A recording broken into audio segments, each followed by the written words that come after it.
Satisfaction is a feeling. It's a feeling. It's not a key performance indicator. It's not a benchmark. There is definitely a masculine pathway to success that we've all been sold it as the only pathway to success. But what do we have on the feminine side?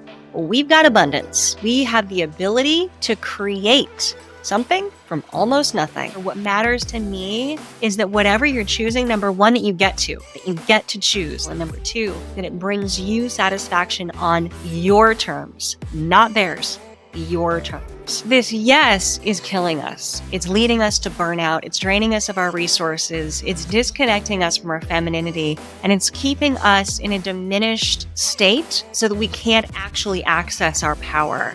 So I want to invite no. Just know to protect your energy.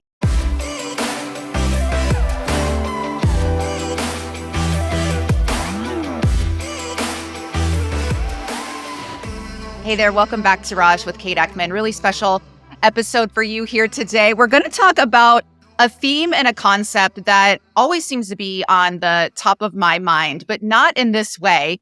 And it is the theme of being a satisfied woman and really embracing our femininity. And if you are a man, I love all of my male viewers and YouTube watchers. And this show is also for you because I know that you have a woman in your life. And this is not about gender. This is about feminine and masculine qualities. And all of us, regardless of gender, have both. And it's really helpful to dive into those so we know how to play them up, tone them up, dial them down at times, and really embrace all of us. I even do whole person coaching techniques as part of my practice. And so we're really going to get into the heart and soul of what all of this even means. And we all keep achieving these goals, and it's all about accomplishments. And yet, regardless of gender, many of us don't feel satisfied or satisfied for a few minutes, and then it's on to the next thing and the next thing. So here to really break it all down for us is author, psychologist, an expert on mythology, spirituality. She's a thought leader. She's just a magical unicorn and fellow New World Library author, Alanna Kaivalya. She's a PhD, and I'm so honored to have her here today. And Raj, thank you so much for being here. It's absolutely my pleasure, Kate. I'm really thrilled to be here today to talk to you and to share all of this with your audience. Thank you so much. And I feel like I just gave such a mouthful there because I was reading through more of your book last night, having a solo sushi date with myself here in Los Angeles. And your book is so beautiful, The Way of the Satisfied Woman. And, I was saying to you before we hit record, I was thinking, what a concept. I rarely hear about women being satisfied or feeling satisfied because I think it's ingrained to us and we are taught that we are never enough. Even if we do all the things and look beautiful while doing it, it's still not good enough according to someone. And usually that someone is ourselves. What is going on with all of that? So, I mean, first off, look, you are not alone. We are not alone. The reason that I can write a book like this is because that idea is pervasively true. And we ourselves as women buy into it because it's part of our cultural indoctrination. We're taught from a very early age that our value as a young girl, as a young lady, is in how much we give ourselves away, and that we are only really safe in as much as we can do something for someone else. So we're taught to just be constantly drained. We're taught to overachieve. We're constantly kept on our back foot and at a disadvantage because we don't have the idea that we could just be enough, that we are enough, that we don't have to do all of these things. We believe the narrative that to be a woman is to have to do everything for all things at all times for all people, including ourselves, without fail. And if we don't do all of that, we are failing. And that's a heavy burden for all of us to bear, but it's on all of our shoulders right now. Yeah, and I think there's a lot of even female on female crime because, and this is not against men either. I think there's so many things that are unhelpful, if you will, where it's pitting women against women. It's pitting women against men. It's pitting one sexuality against the other. And it's unhelpful. And so I love your book. We're not doing any of that. And you make that clear from the beginning. And even this episode really is for everyone. And I think it's important, even if it was a show just on a men's issue or a woman's issue, we're also interconnected and we relate with each other every day. There's marriages, there's children, there's business partnerships, we all need to come together. And I think we come together when we can get our masculine and feminine energies working together harmoniously. But first, we have to understand, what does that even mean? Yeah, it's true. I want to just speak quickly to the point that you made that like we're all kind of battling each other. And I don't want to leave that there because what I definitely don't want listeners to think is that anyone is to blame, really, or that anybody needs to be against each other, or that there's anything really wrong with any person. There's not. Everyone is valid. Everyone is awesomely okay. What we're up against is a lot of cultural narrative. It's essentially the patriarchy. And as much as I'm not a fan of outsourcing blame, because I know that we need to do our own work, I want us to recognize that we live in a culture that has been designed to do this to us, to put us against one another, to isolate us. The reason why women think we're competition with each other is because keeping us isolated is a way to maintain power over. I mean, we learned that in cult systems. One of the fastest ways that cult systems gain power and influence over their followers is by isolating their followers. So anytime a person feels alone or that they have to do it themselves, or that their value is in how much they can do on their own without the help of anybody else, they immediately start to see everyone else as the enemy or competition. And so I think that we can just give all of us a little bit of grace, that we've grown up in this patriarchal narrative that says it's a DIY culture. The individual is the key to success. That women are always going to be a little bit at a disadvantage to men generally. And that kind of thinking is isolationist. It makes us feel alone. And the reality is that we are relational beings. We are hardwired to be in community, in collaboration, in connection, in relationship. That's how humans have evolved this far. That's how we've gotten to where we've gotten. So we're all here to be interdependent, and we all have a bit of an upward battle to try and just overcome some of the narratives that we've all been growing up in and raised in. Yeah. And there's a spiritual practice that says we teach what we need to learn. And you're this brilliant woman going about your journey, and you can write and talk about anything. And congratulations, first of all. I just want to acknowledge anyone who gets a book deal, especially in this day and age, has achieved a certain level of success, and you're an expert in what you do. And so I want to honor that woman to woman. Yeah, I don't have children, so I feel like my guests and my friends, you guys come on the show, and I'm just like, I'm so proud of you because I know how much work it takes. And so I just want to honor that. But of anything that you can write about, you chose to write The Way of the Satisfied Woman. So if you would share, I would love to know what was going on within you and around you that you said, I need to take on this topic. Yeah. So I come from a background of Eastern spirituality, yoga, spirituality. That's where I spent 15 to 20 years of a career in. And it was through that I started to learn about femininity and masculinity and how it is portrayed in Eastern thought, but then also in Western thought. And that there was something about that really came alive for me almost 20 years ago. And I've been teaching about it ever since. But one of the things that happened as I was building that career was that I bought into the narrative and I became the overachieving, incredibly successful single woman who even changed her last name. The word Kaivalya is actually a Sanskrit word, and it means alone. Oh It my means the gosh. power of aloneness. And I learned from a very early age that the only person you can count on is yourself. And boy, did I run that narrative right into the ground and made it so true for me. And I created a business that was wildly successful. It was multi seven figures at one point. I had a couple of dozen people working for me. I had achieved outwardly what people thought of as successful. I had gotten married to a very accomplished man who was a lawyer at the time. I lived in New York City. And I can't tell you, Kate, how incredibly unhappy I was, how inauthentic I felt, how alone I felt, because I had been putting on this armor of masculinity, because that's what we're taught to do. Everything about being a feminine woman is diminished, dismissed, and devalued.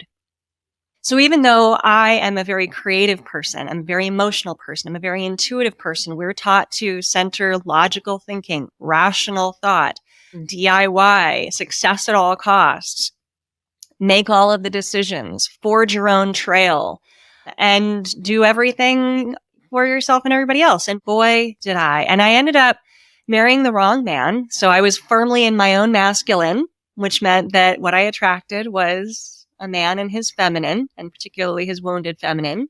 So I started playing the mommy role in that particular relationship. And obviously, that's not true to me. That's not what I wanted. It's just the armor that I was putting on for the world.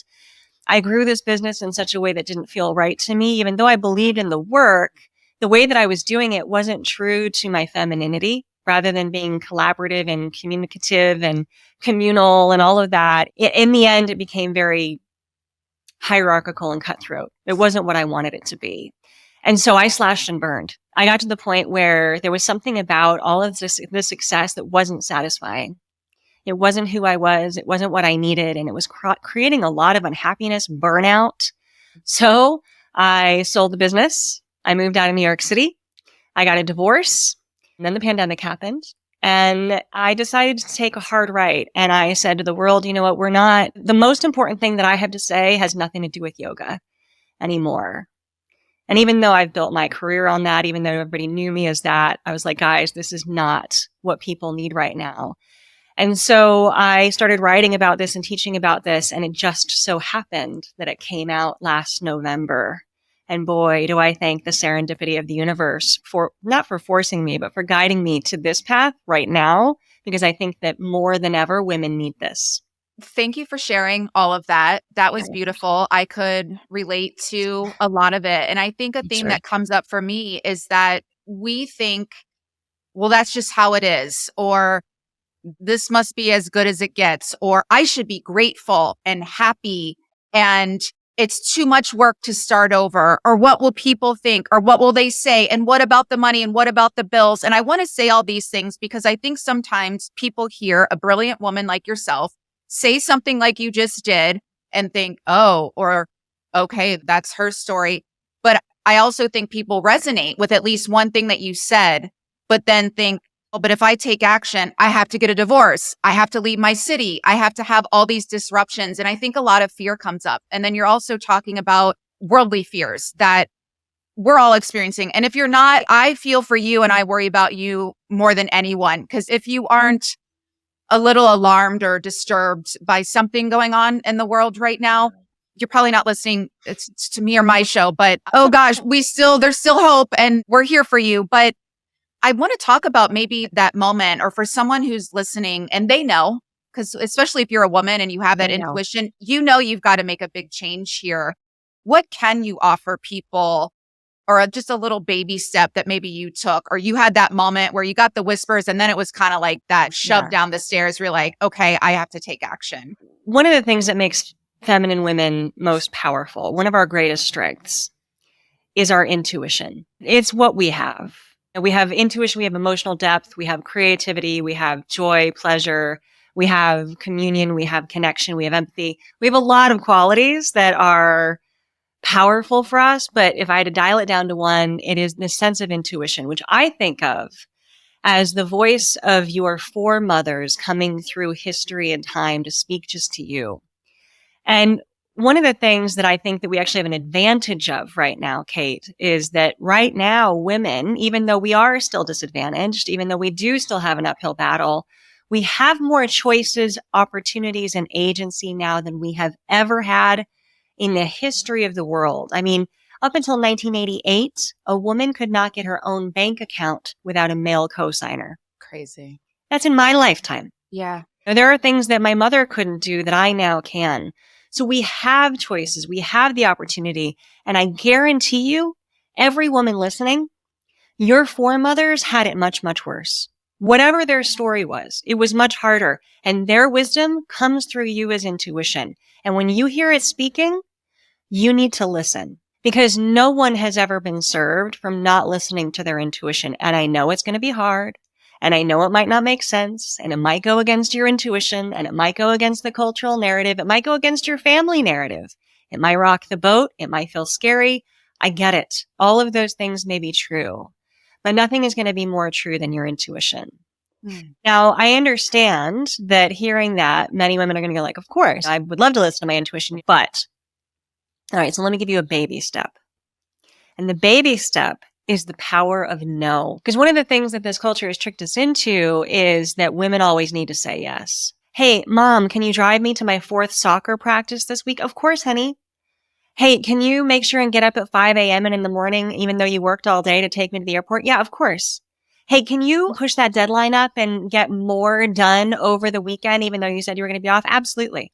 So this yes is killing us. It's leading us to burnout. It's draining us of our resources. It's disconnecting us from our femininity, and it's keeping us in a diminished state so that we can't actually access our power. So I want to invite no.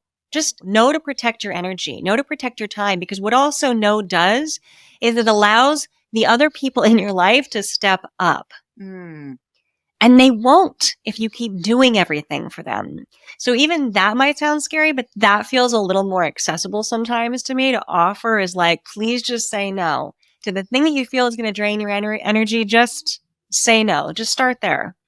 And I think it's hard for some of us to say no because we were raised to be quote unquote nice. Yeah. Nice. Even to this day, I won't say my age, but I'm not 15. And it's even my mother to this day is still like, be nice. Someone mistreats me and I call them out on it in a not nice voice. And it's like, be nice. And it's almost how or why do you have the audacity to speak up, to stand up? And I'm finding myself doing this to relatives. And even I had an aunt recently who did not acknowledge the terror that I went through surviving the LA fires. And I was in the line of fire and I evacuated and I'm still recovering from it. Did not acknowledge it. No text. Okay, fine. Her choice. But then 2 days ago, a month after the fact, sends me a text essentially mocking natural disasters in California, because then we just had the mudslides, as you know. And maybe even a year ago, I would have said nothing, or she said something like, all we can do is laugh. And she's, in the Midwest. And I think in the past, I would have been like, oh, ha, or maybe no response. And this time I felt very ferocious, said, none of this is funny. I called her out. I said, you didn't reach out to me anyway. Without going on and on, I called her out and it felt really good to speak my truth, say no, and stand up for myself. Yeah. And there was some lingering guilt. There was I could feel her judgment from miles away. And so I think I could use some help and maybe others could use some help. Those of us who are saying no, those of us who are standing up and speaking out and saying, not on my watch, absolutely not. But then there's some of that guilt or fear that we won't be liked, that we won't have relationships with family members any longer, that we may lose a client or whatever. We may lose our marriage. I would just love some comfort around that. And I'm always happy taking one for the team and putting all my stuff out there because whatever I just said, someone has a similar story with a similar person. Of course. And Kate, I apologize. And when you said you were from LA as well, it didn't even... That was tough. And for those who weren't in the line of fire, so my heart goes out to you. So first things first there. Couple of things. I just gave you a lot. I know. I kind of have like a little filing cabinet going on here. Okay, I want to address this. I want to address this. I want to address this. Number one, we really all just need to give each other a bunch of grace because we were all raised in this narrative and this patriarchy. And even women believe a lot of the things that we've been told. And it's quote unquote worked for us and kept us safe to some extent. I don't think to an authentic extent, but I chalk it up to what I call improper training, right? No one was pulled aside in early childhood and said, all right, here are the energies of the psyche. They are masculine and feminine. We all have them. Here's masculinity at its finest. Here's femininity at its finest. Okay, now go. Like nobody knows. And so we've all got this very distorted view of what it means to be a woman or what it means to be a man. And unless someone jumps in and writes a book or gives us some training or shows us a different way, we just don't know. So I think first off, just giving everybody a little bit of grace, like they're not going to automatically recognize the way of the feminine woman or what satisfaction looks like. They're not automatically going to be comfortable with it. So for you to challenge your aunt in that way, I applaud you because number one, that's incredibly brave. But number two, that's incredibly feminine. The feminine is fierce. It is ferocious. It is not meek or mild. Look at Mother Nature. Okay? Like we are not, can I swear on this show? Yeah, absolutely. We're not wallflowers. Yeah. Right? We were never designed to be that way. And if you look at history, it is the feminine that forces change. The feminine is who speaks up first. This is why we were burnt at the stake. Because the patriarchy in power doesn't want to change. So it keeps us small. It keeps us meek. It tells us we're cute. If we smile, we're better off if we're quiet.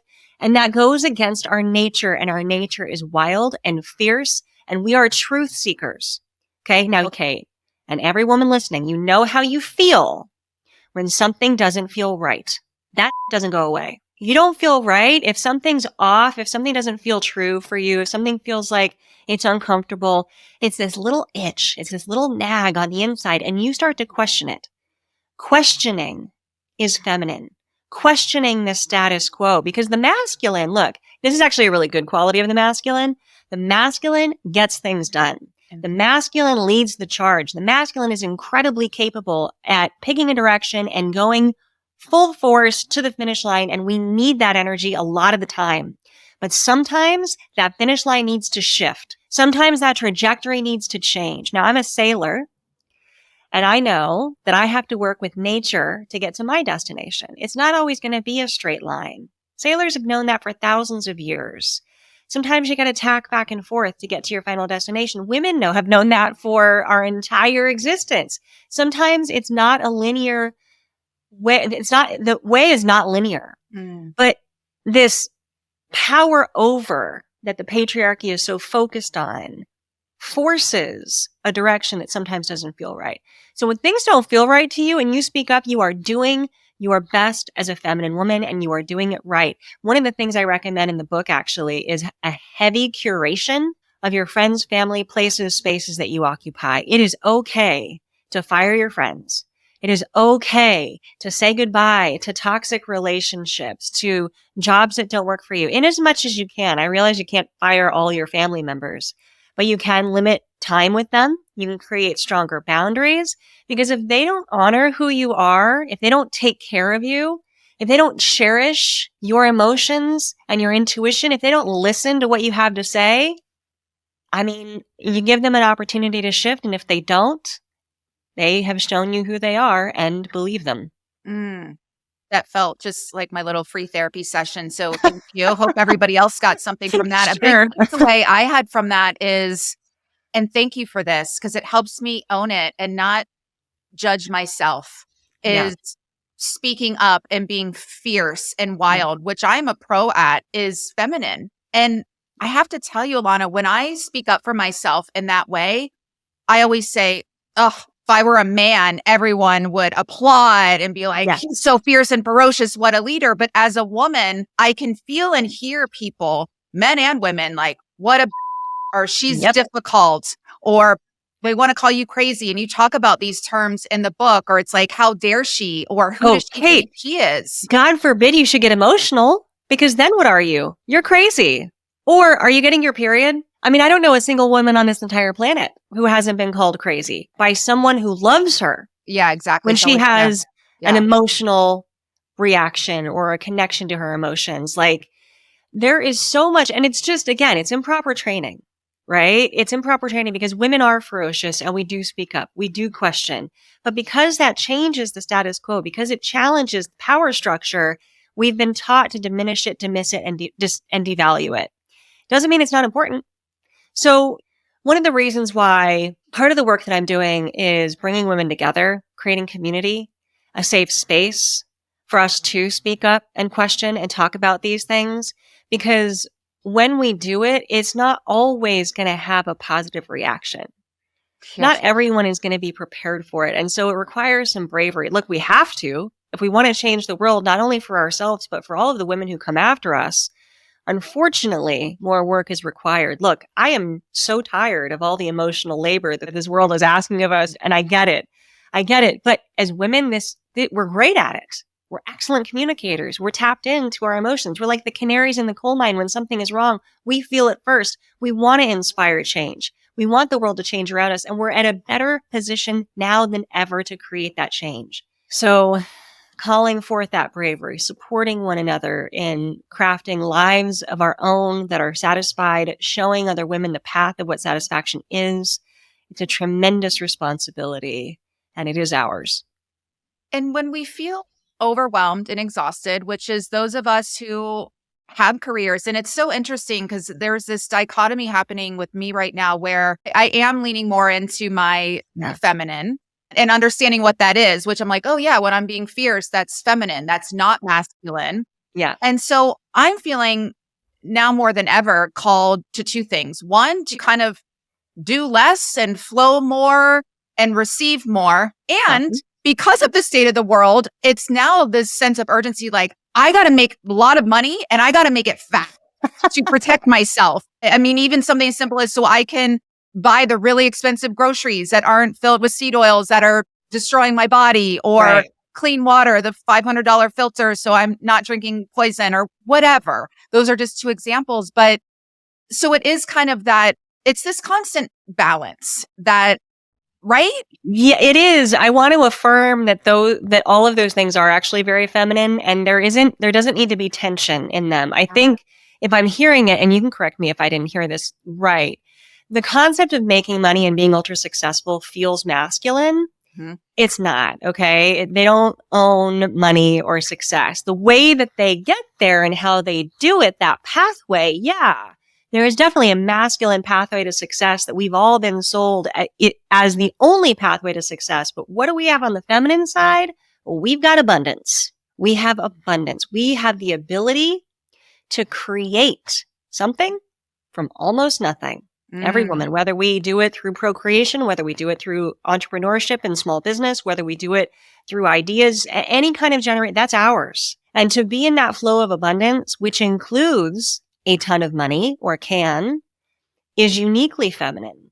Now, abundance for the feminine comes from a place of safety, security, trust, and cherishing. That's how we get that abundance. So we need to affirm those four things first. But it's ours. We can have all the things we want. Success for the feminine woman, it's just going to have a slightly different pathway, but it's definitely ours. Do you ever want to judge? I do. And I'll admit, again, this is Raj. Like, this is like, I've got nothing to hide. Here we go. I will say, I still judge the women who choose not to work. Maybe because I'm in Los Angeles too. The women who choose to look a certain way that you can tell the only thing they value or think they have to offer the world is what they look like. And are out to just attract a man and not any man, a very wealthy man, to pay for everything so that they can wear designer things and vacation on yachts and their bikinis and so forth. Yeah. And I think I'm judging that because our ancestors worked so hard for equality. And I know your book is even more than equality, but and women like you and I who choose to have advanced degrees and are highly educated have worked our butts off to be able to provide for ourselves. If we have a partner and we're a power couple, great. If we are single and doing it alone, great. It's not about relationship status. It's just about the power to stand on your own 2 feet, the power to want to contribute to the world to help make it better. And when I see so many women behaving the opposite, I do judge a little and I get a little frustrated, not because I want that. I don't want that, but it's like, come on, ladies. I mean, look, I get it. Trust me. I would love nothing more than to relax on my couch and eat bonbons all day. It's a tough question because I understand. I'm incredibly ambitious. I've built a business and I'm building another one. I've written books. I do have a higher degree. I have a pretty strong work ethic. That comes from my grandparents. My grandparents were immigrants and they instilled that in me. I think what I want to affirm for every woman, regardless of how she's getting through her day, is that one of the key traits of femininity is receptivity, the ability to receive. Now, I don't think that means the ability to have everyone do everything for you, but it does mean to attract those who will support you, who will cherish you, who will honor you, who will step up to the plate and protect your energy in such a way that you can access your creativity, which perhaps is your entrepreneurship, that you can access your sense of abundance, which perhaps is the ability to make money, which helps you access your joy, your pleasure, which ultimately brings joy and pleasure to others. And I know for myself that having grown up in the way that I did, where I was taught, Alanna, you can be anything you want. And also you should. Alanna, you can do anything you want. And also you should do it all. Alanna, let no one keep you down. But when they do, work even harder to overcome it. And I believed all that and I did all that. And I get a little jealous. I wouldn't say judgy, but like jealous. Like, wow, how come I had to work so hard? And some Mm. other people just have this ability to draw in these resources all the time. Maybe we can shift it a little bit and just learn that in general, women don't have to do so much. And when we overdo for everyone else, we actually take away their ability to not only do for themselves, but to support us and to support someone else, and especially to support a woman in flourishing and finding her own power and greatness in the world. That's a gift for everybody. So if we just keep doing everything for everybody, we're denying them that opportunity. And I'd say we can all do a little bit less, and it's actually going to be more beneficial for everybody. And this is why I love your book, your work, and these conversations, because thank you for that insight. And then as you're talking, I'm having a bunch of downloads and insights. And one is, first of all, leading by example and Yeah. being a satisfied woman. And I want to talk a little more about what exactly that entails, and looking around and that reminder. I used to saw the image of Seabiscuit, the racehorse with the blinders on. And I only bring that up because I do hear a lot of people, there's even this division within women and who's doing what, working, not working, mothers, not mothers, married, not married, whatever. And we do all need to come together. And I think just looking at certain people, you're like, gosh, why did I have to work so hard or do work so hard? And these people, it's just handed to them. But then again, resources aside, is this person satisfied? And you and I Yeah. have both been in a place of achieving a lot, making a lot of money, and we weren't really satisfied. And then Right. I have people say to me all the time, your life looks perfect. Your life looks this. And they don't see or know that I'm sitting at home crying a lot because of XYZ. And, later today, I'll be working with my trauma therapist. And it's one of my favorite things that I do to invest in myself. But then people are like, trauma, or what's going on there? And we all have trauma, by the way. So I just want to get that out of the way. Yes, we do, especially if we're a woman. Thank you.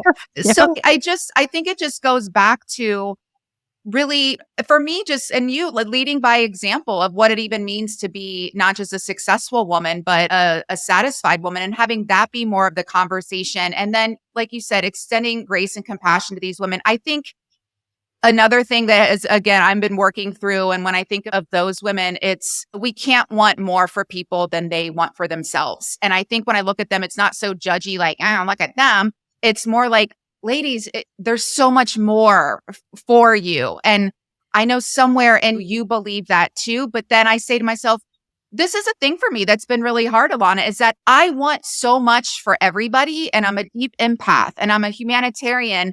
And I'm learning that so many people, they don't want that for themselves, and having to release that and just, again, do my programming, do my podcasts and my books and my coaching and show up how I do. But I just want to tap people on the shoulder and just like, did you know that there's just all these other opportunities for you, or you can do something else? It's really hard. It's really hard when you are watching someone who isn't reaching their full potential. That's regardless of gender or station or anything like that. When someone is resting on their laurels and not maximizing what they have available to create or manifest in this life, that can be painful. I definitely understand that, especially when they're capable of it and they're simply just not doing it. I get it. And I think the other piece of that, at least for me, is we live in a really interesting time. And I would like to, if I can, impose on any woman listening, regardless of status, station, where you are, what your circumstances are, you have a tremendous responsibility.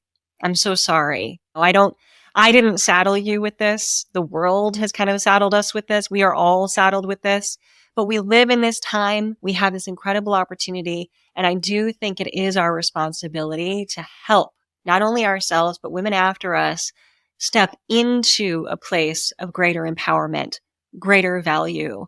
And we can all do that in different ways, right? We can all do that in different ways. And if we're the kind of woman who is fully supported financially, maybe there's ways that we can do it with the women in our community. If we're not fully supported financially, maybe there's a way we could do it with women in our family.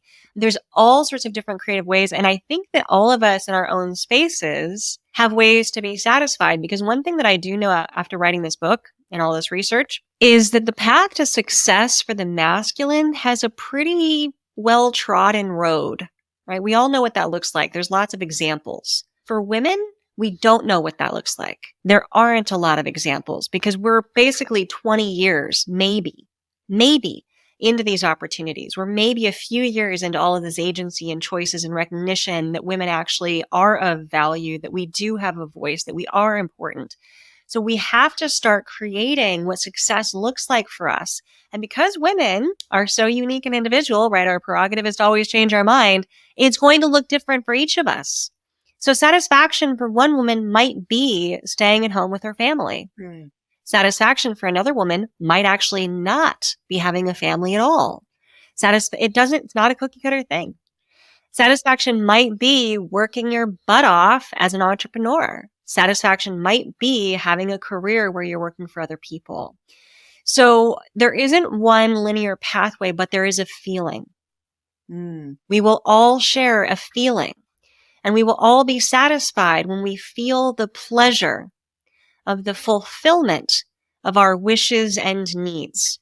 So I need us talking about what those needs are, what those wishes are, showing each other how we are fulfilling them, how we get help fulfilling them, and the pleasure we feel as we do get this satisfaction. That's going to help us pave a greater pathway forward for women everywhere. I love that. And thanks for you, because I was going to ask you how you would describe a satisfied woman. And it is individual. And we need to really hone what that is and harness it. And I want to get into that in one second, but because our culture and society, especially different depending on where you live in the world. But as an author and journalist, I always get downloads, quotes or sound bites or something in my head. I can see them coming in. I know I'm getting them, and you talk, and I'm like, that's why I love talking to people. I'm like, ooh, I'm getting so many ding, ding, ding. But something I got that I even wanted to put on social media, like a meme or something. It's, as a woman, for instance, and you announce, I'm getting married, and everyone across the board, congratulations. And here's some gifts, and let me throw you a party. I'm pregnant. I'm having a baby. Congratulations. Here's some gifts. Let me throw you a party. I'm an entrepreneur and I'm launching a new product or service. Good luck. There's a rare even congratulations, and there's no gifts or let me throw you a party. It's people have just said to me, oh, good luck with that. And I think the next time someone tells me they're pregnant, can you imagine if I said, good luck with that? Alanna, you're like, Kate, I just met like my dream partner. I'm going to get married, and good luck with that, Alanna. Yeah. Mm-hmm. Yeah, I echo your experience and your frustration with it. I had an interesting thing happen back in 2015. I received my PhD. Congratulations. 2 days before I got engaged. Okay. So I had a 2-day window between these two very large life events. And I posted about each on social media. Guess what happened? PhD got hundreds of likes and comments. I was like, oh my God, everybody's so excited. I'm a doctor now. Then I get engaged to a man that really nobody on my social media had ever even met. Thousands of likes and comments. And it was reflected the other day. I'm a huge fan of country music. Okay. And I love, hence my little bandana here. And I love Lainey Wilson. She's one of the most accomplished female singers right now. I just think she's amazing. She's won Grammys. She's won awards. She's taking the country music world by storm, which is notoriously a male-dominated industry. And the most liked post came just the other day when she got engaged. Not when she won the Grammy, not when she did all of these other things. And I'm like, here we go again.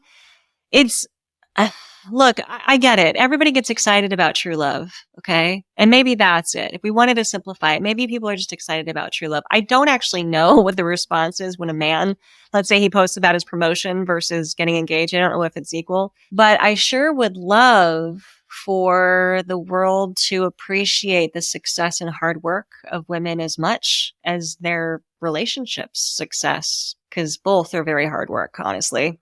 Yeah. And for me, the message I get from my inner work is to then just double down on my activism, double down on validating myself. And I am finding through my healing journey that when I get up and do a speech now, for instance, I know when I nail it and I'm like, wow. Yeah. And it's a simple inner where when I go backstage or go sit back in the audience or see people after, I don't need anyone to tell me that was amazing or what they liked about it or how I changed their life. And if you get that, it's great.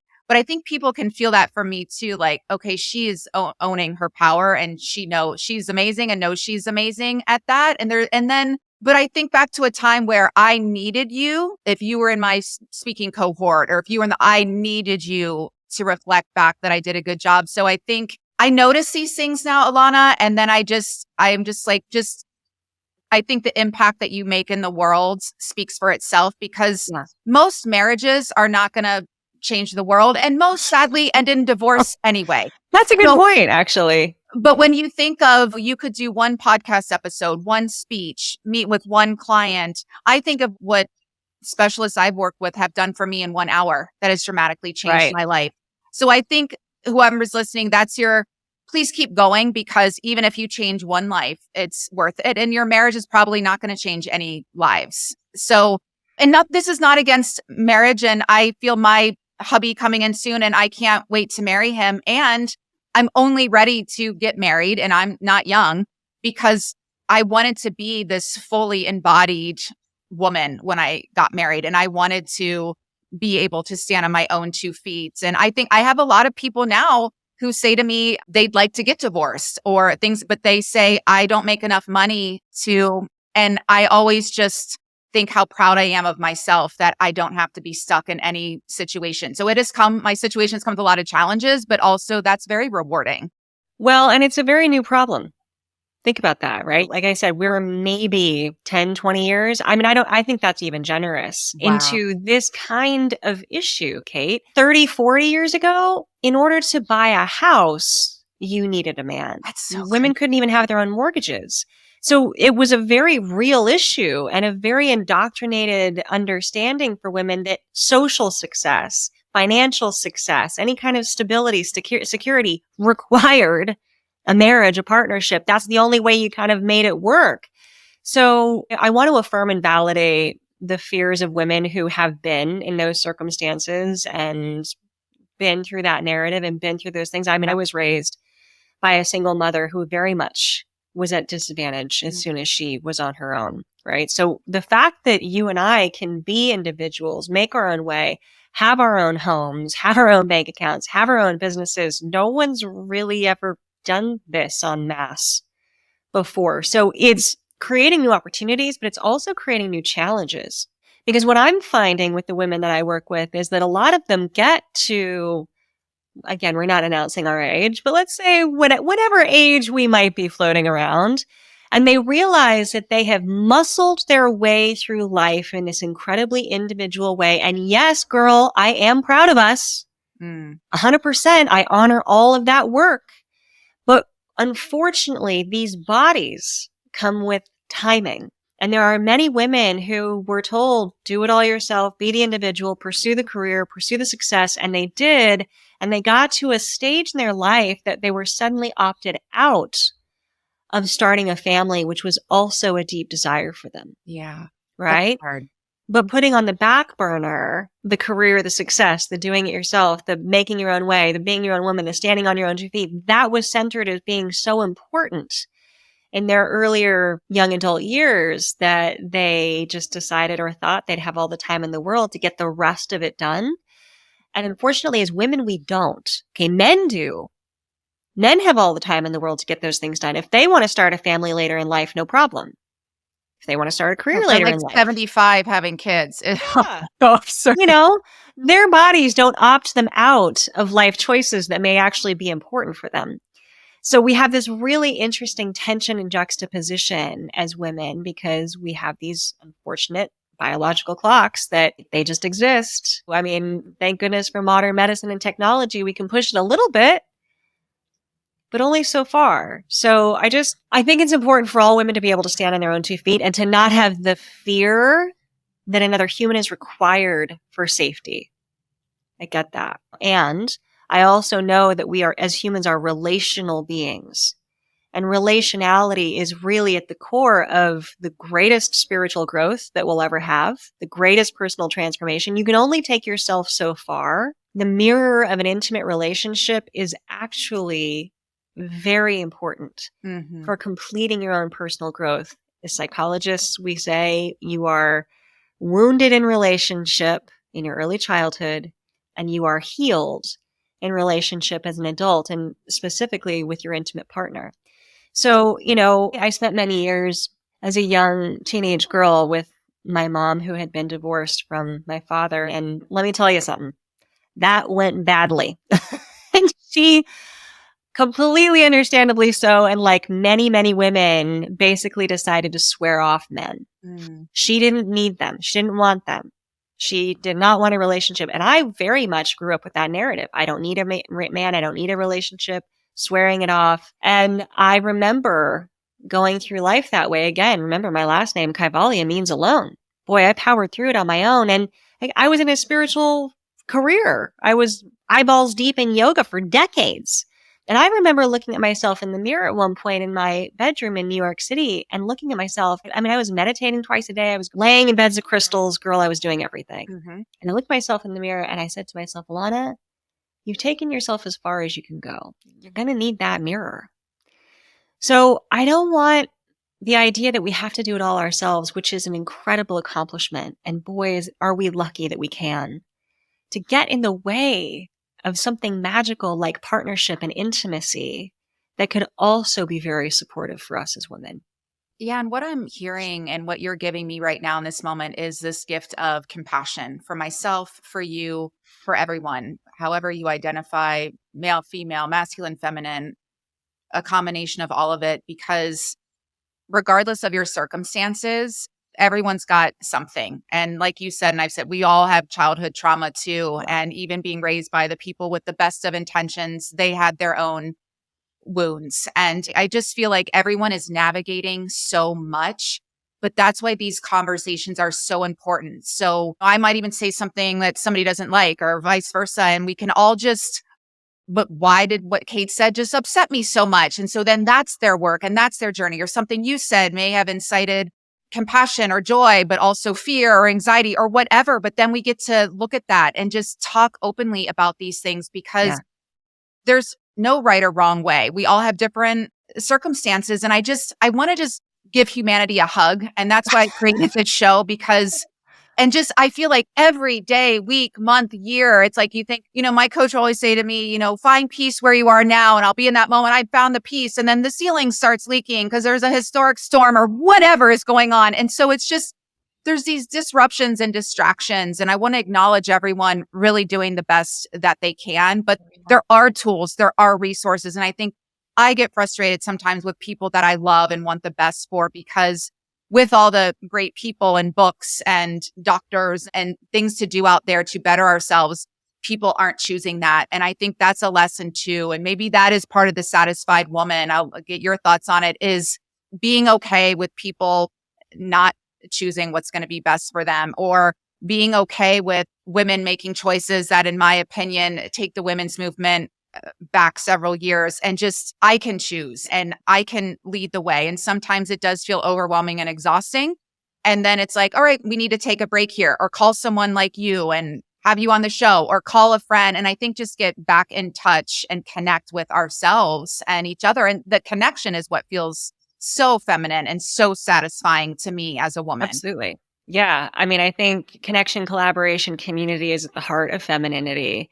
And one of the things I'm most excited about living in this time and place is the fact that as a woman, I do get to choose. I get to choose. My grandmother didn't have that choice. I dedicated my book to her. And for specifically that reason, that she lived through a time where she had no agency to get me here to a time where I have so much of my own. And so did you ever read the Harry Potter series or watch the movies? Part of it. Yeah. So I'm a mythologist. That's my degree. I love myth. I love the stories. I do love Harry Potter. I like the idea of muggles, right? That the wizards live in the world with muggles. And it's really the muggles' world. They have to navigate it. And they, to some extent, have to protect the muggles from the wizardry. But also they can kind of make the muggles' world a little bit better. So when I run into someone who, yes, I can see they've got greater potential, or potentially have greater potential, but they're not there yet, or they're not choosing it, I just think muggle. This is their world. We're going to do our best to make it better for them. And I also respect their power to choose that. Not everybody is ready to do the big work, the hard work. That's okay. I'd like to impress upon women everywhere that we have a lot of work to do and it's all going to be individual. But I also understand if it's not time or you're not ready. And yeah, maybe it is just a big hug for humanity and a lot of compassion. Yes. What is a revelation that you had doing this work and writing this book that just transformed not just your mind, but your heart and your whole being, where you feel, gosh, this version of Alanna is completely different than before I started this work? I've been teaching about this for 20 years and studying it and writing about it. And I felt this intuitive call to write this book now at this time, to give everything that I am to this work. I gave up a lot to make this happen because I believe in it so heartily. And as soon as I did, and it all, of course, as it does, it all kind of happened and unfolded in just a very short time, a matter of months. And as soon as I started diving in to put these thoughts and these words and these ideas on paper, I was hit with this tremendous responsibility, Kate, that I have something really powerful and important to say. And no matter how much it scares me, and no matter how much self-doubt I may feel some days, no matter how big the struggle becomes, I have to. So through this book, I feel like, I've written other books too. They're great, but they never felt like mine. Ooh. They never felt like mine, because I was writing about yoga, which has its own legacy. And I just was a great interpreter of that work. And that's fun. This is mine. I did this. From the depths of my soul, I pulled this out and I wrote it down because I have such a deep belief in how badly women need to hear this right now and feel such a tremendous responsibility to get this work out there. So that's fundamentally changed me. Yeah, I can feel that. Thank you for sharing that. I could feel you at a retreat and you leading this group of women. And if you were sitting cross-legged in front of another woman and you were looking in her eyes and holding her hands, and she was a very unsatisfied woman, what would you look into her eyes and say to make her feel and embody being a satisfied woman? Well, the first thing I would do is hold her hand and say, I've got you. I've got you. And then the next thing I would do is tell her, let's do this, as in together. I don't want any woman to be alone anymore. And I think that what we've lived through and kind of the situations we find ourselves in, we feel very alone. And that really disempowers us. It goes against our very nature as feminine women to be alone and to not be in community. I think about the stories I've heard of tribal women who they would spend their days working together in a circle on whatever it is that they were fixing or mending or tending to or crafting or skinning or tanning or whatever they were doing. And they would bring their problems to each other. Mm. And that's what they would do. They would talk and communicate. They would bring their problems to each other. And through that circle, through that community, that communion, you get better ideas. You have another woman in that circle who's been through a similar problem who could tell you what she did. You have another woman in that circle who's never been through that problem, who's much younger than you, who's got an idea you've never thought of before. And it's in that community and collaboration that new ideas are generated, that you feel supported, that you feel connected, and that you belong. That's how we're hardwired. And what's interesting is that women still do this. And in my research, all over the world, children, up until about the age of between 3 and 5 or so, they'll play together and they play the same way, regardless of culture, regardless of where they are in the world.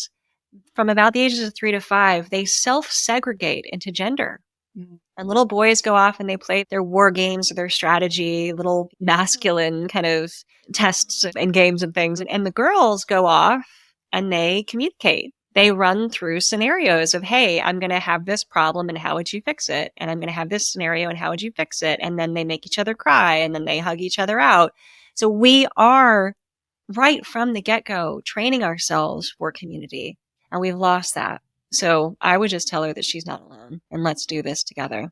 And then whatever problem it is, we're going to figure it out. And we need more of this because it is in our culture, sadly, women in competition and put it against one another. And for me, it's been heartbreaking how many, I guess, fake friends or ex-friends or whomever that show their blatant non-support and you putting your heart and soul out there through a book or a show or art or whatever you're doing. And that has been really hard on me, candidly. And I've worked through it and I'm in a better place now. But I think especially because I'm such a champion for empowering everybody. I'm everybody's cheerleader. Again, I think it's a product of not having children. Everyone is my child. And I love to tell people, I'm so proud of you and keep going. And then just lead as a source of inspiration by overcoming and never giving up. And people will acknowledge that. Like, you are resilient, which I think is very feminine as well. So without even dwelling on that, because it can get icky out there. And I think sometimes then I get into like a judgy place, like, well, screw them. And that's not helpful either. So it is that to keep coming back home to ourselves and really being mindful of who we do have in our circle, because I'm finding that the more I'm really a champion for myself, then I'm attracting different people into my life as well, who are more a champion of me.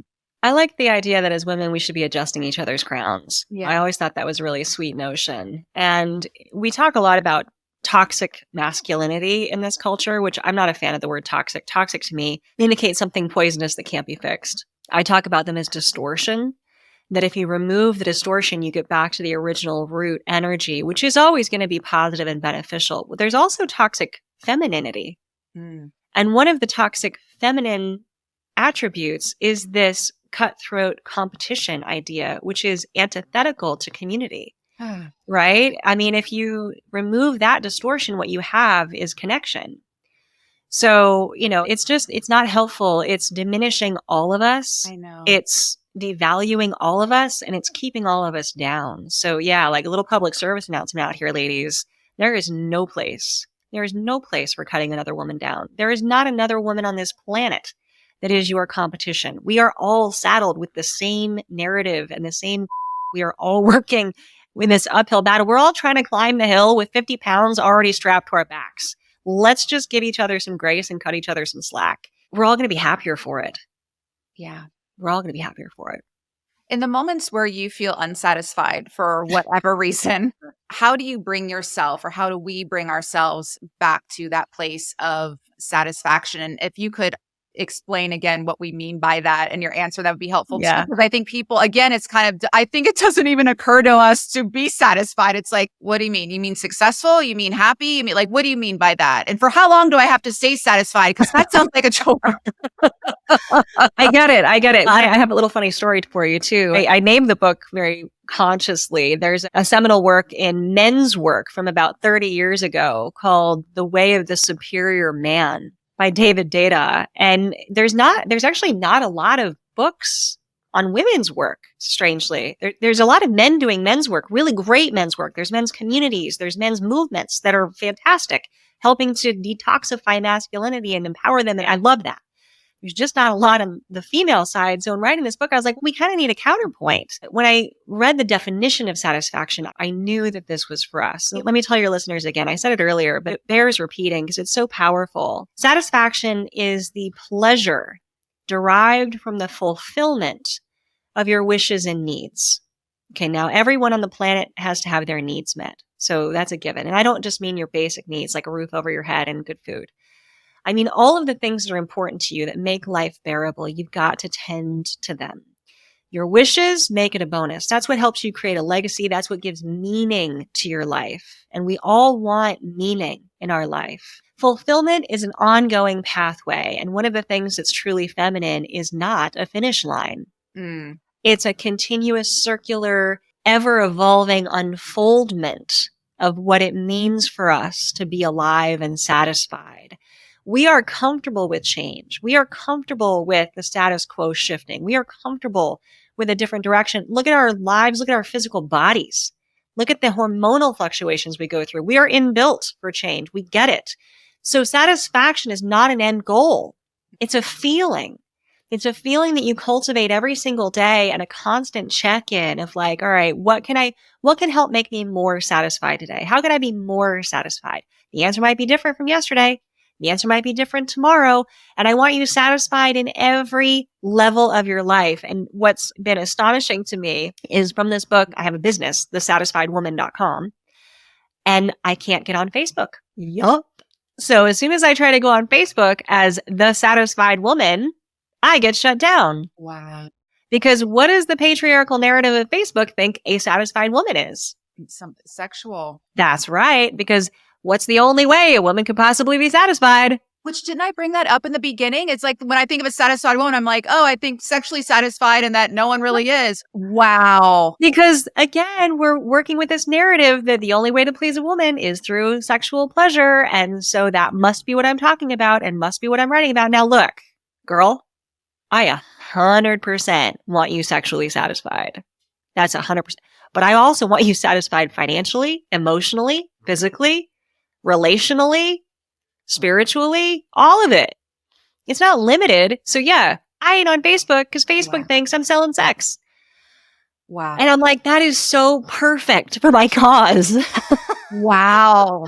I'm so glad you shared that. That right there says so much in itself. No. And galvanizes me even more to want to do this work. Wow. And that let's shut that down. Or even if the platform is about sexual satisfaction for a woman, let's shut that down too. Right. Like, how dare they? Because a satisfied woman is truly dangerous. Correct. A satisfied woman has agency. A satisfied woman knows what she wants and likes. A satisfied woman is fierce. A satisfied woman isn't afraid to connect to her emotions. A satisfied woman isn't afraid to follow her intuition, even when it doesn't make sense. A satisfied woman has people who love her and cherish her. A satisfied woman does not do everything for everyone else. And a satisfied woman allows for the masculine counterparts around her to help, to contribute, right? Satisfied woman isn't doing everything for everybody. So does the world really want us to be satisfied? Probably not. And me as a lady, I'm like, you know what, you guys, let me show you. Yeah, it feels rebellious. For me, I'm going to start taking, because I've never thought of it this way. So thank you for this work, where I'm going to start taking note. Like, even I can imagine myself in my nature walk later today. And it's just that moment of just in awe of the gorgeous trees and the sunlight. And there's 100 of the cutest dogs you'll ever see. And they're so happy and their joy on their faces. So I'll be like, this is a satisfied woman walking around the park. And I think just taking more notice, or just, that was a very unsatisfying moment with that interaction. And I think too, again, something I'm still really grappling with is, I want this so badly for everyone, Alanna, and not everyone wants it. Even the person you've known for a long time, who, rather than being so happy for your success, is kind of about it because they feel that some way diminishes like their lack of success in their mind. That's just for instance. And so, or people judging like where they are in life versus where you are, or whatever it is. And so I think I'm going to have to say I am a satisfied woman when I am wanting the best for everybody, leading by example, but not forcing it upon anyone, and being okay not being liked, and being okay that they're never gonna, maybe being a satisfied woman is not their goal. Maybe they find great pleasure in being pissed. I don't know. I'm sure that they don't. I mean, that's just throwing it out there. I don't think the unhappy people are thrilled about that, but they might not know any other way. It's certainly not our job to force them, but they're not going to know any other way unless we show them. That's the gift of being a luminary. That's the gift of being a hero or a heroine. Okay. I mean, look, as a mythological PhD here, I love stories and heroes and heroines of stories, and they are what inspire people. And they inspire people because they've gone through the story, right? They've gone through the arc. They've gotten to some sort of finish line that others go, oh, wow, I'm interested in that. And whether they get to their own finish line or not, if they're inspired, that's half the battle. But yeah, satisfaction is a feeling. It's a feeling. It's not a key performance indicator. It's not a KPI. It's not a benchmark. It's not a bottom line. Satisfaction isn't the amount of commas you have in your bank. Satisfaction isn't the amount of kids you have or don't have, the car you drive or don't drive. Satisfaction is a feeling. And girl, lady, women, all of y'all listening, you can have exactly what you want. And it does not have to look like anything society has told you it's supposed to look like. I don't care if you choose to have a partner or not. I don't care if you choose to stay at home or go to work. I don't care if you choose to drive or ride your bike. It doesn't matter. What matters to me is that whatever you're choosing, number one, that you get to. that you get to choose. Thank goodness we live in a time where choice is possible. And number two, that it brings you satisfaction on your terms, not theirs, your terms. If you're listening and not watching on YouTube, my eyes are closed. My palms are clenched because I just soaked in. I took in every word you said to my heart. Satisfaction is a feel. I love what you just said. I love when people say something in a sentence or two that just the end. Like, I got nothing else. I get it. And sometimes I have to ask a few times because we all understand and learn differently. And I think I had to ask a few times and make you repeat yourself because even if we are smart, it's like we've heard the opposite so many times. And I'm like, keep saying it. I just want everyone to listen to even those few sentences again and again and again. I still have my eyes closed because I'm just taking it in. I love when I am presented with a new way of not just thinking, but feeling and being. This is what changes the world. These are the conversations that move the needle. Thank you. You're welcome. I mean, look, it's countercultural. It's countercultural and it's counterintuitive and it is against the narrative of what we've been taught. And that's okay because this world was not built for us. This narrative that we were saddled with did not have us in mind. It didn't have women's wants and needs in mind, Kate. But satisfaction is always going to have our wishes and needs in mind because it cannot be any other way. That is the definition of satisfaction. So that's why I hinge the entire work on this word, because it's ever evolving and so are women, because it's ever changing and so are women, because it's based in feeling and so are women, because it's rooted in pleasure and no one does pleasure like the feminine. You want to see the world light up? You light up a feminine woman with a feeling of pleasure. Oh, it brings the whole world joy. I'm savoring it. And then, sorry, what came to mind for me was just, I had a really good cupcake yesterday. And it's even that feeling of just savoring something delicious and satisfying. Even again, the world tells me that was really bad for me and probably had some chemicals in it. But gosh, it was so good. I shared it with my stylist I've known 25 years. And wow. Generous. It's just these moments of you're really inspiring me to just savor more, savor these conversations, savor that delicious food that we love, savor the connection we have with ourselves or another, savor the smiling dog at the park in the sunshine. And that satisfaction is a feeling. It's rare that I have just a sentence that can completely transform my being and get me into this state that you've put me in right now. And that's my hope for everybody, because it just shows that that's all it takes sometimes is one sentence, one person, one conversation, one person acknowledging you, one person showing up for you. It really is more simple in that we have access to it a lot more frequently than we think we do. Kate, it takes less than everyone listening thinks. I really want to drive that home because part of our trap is that we've been told we have to continuously do more. Yes. And I promise you, satisfaction is not found in doing more, in overdoing, in draining yourself, in overachieving. That is not where satisfaction is found. And the world is going to tell you that it is, but that's another way to keep you diminished and devalued and on your back foot and exhausted and burnt out. And that's a great way to keep you under control. But I promise that doing less, the saying no, it does not take much to be satisfied. It takes your wishes and needs being met. And for God's sakes, we all deserve that. And I think going around and just saying, or someone's like, how are you doing today? I'm feeling really satisfied. I think starting that language, oh, what do you mean?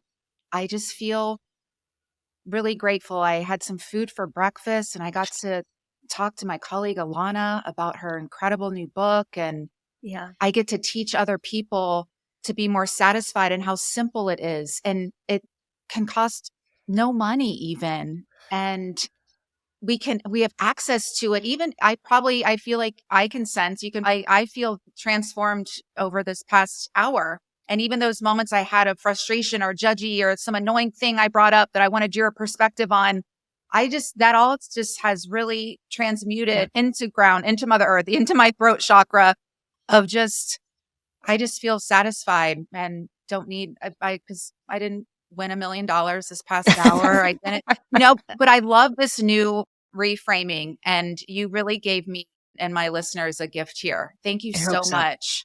It's my pleasure. My great pleasure.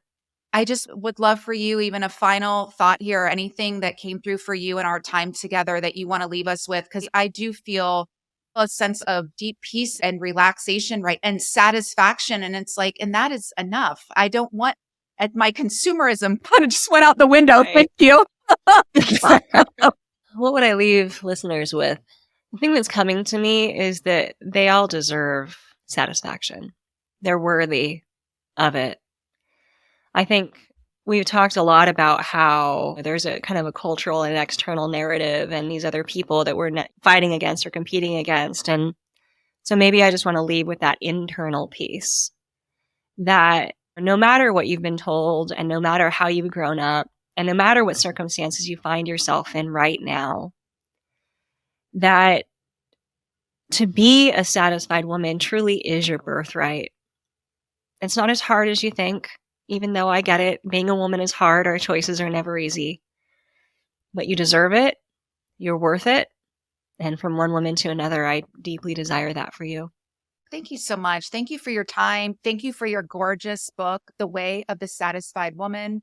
Reclaiming. Wow. I'm even seeing that word differently now. Reclaiming feminine power. It's available everywhere you buy books. Please check it out. Makes a great gift. I think what a great gift to give to a girlfriend or a sister or a mom and celebrate each other. And I think this is even a simple gift of satisfaction. And then you can read it together. You can talk about it. And we start having these types of conversations rather than the ain't it awful, they're coming for us. It's like, no, we get to reclaim our power and we get to choose and decide, like you said. So thank you for that gift. We are the change makers. This is where it begins, Kate. Yeah. Thank you so much for being here. My pleasure. Thank you for having me. Thank you. And thanks to all of you, especially satisfying us here to the end with your presence. We appreciate you being here, and we'll see you next time right back here on Raj. Have a great day, everybody. Stay satisfied. Bye-bye.